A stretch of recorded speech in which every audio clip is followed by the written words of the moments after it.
اتفضل يا كابتن مصطفى. اهلا وسهلا. صباح الفل يا كابتن مصطفى. صباح الخير يا كابتن سيد، اهلا وسهلا عامل ايه يا بحضرتك. حبيبي؟ الحمد لله بخير والله. اعرفك انا ولا تعرف نفسك؟ آه، نتشرف بيك يا كابتن اللي حضرتك حبيبي تأمرني بيه. كابتن مصطفى ابو سعده طبعا من المحله.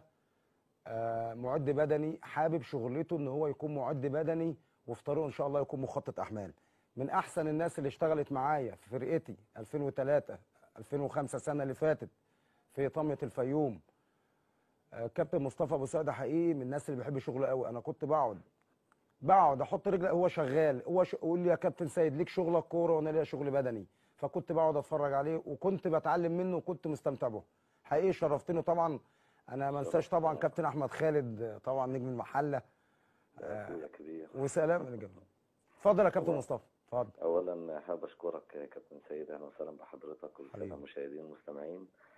حابب اشكرك اولا على المداخله الهاتفيه دي.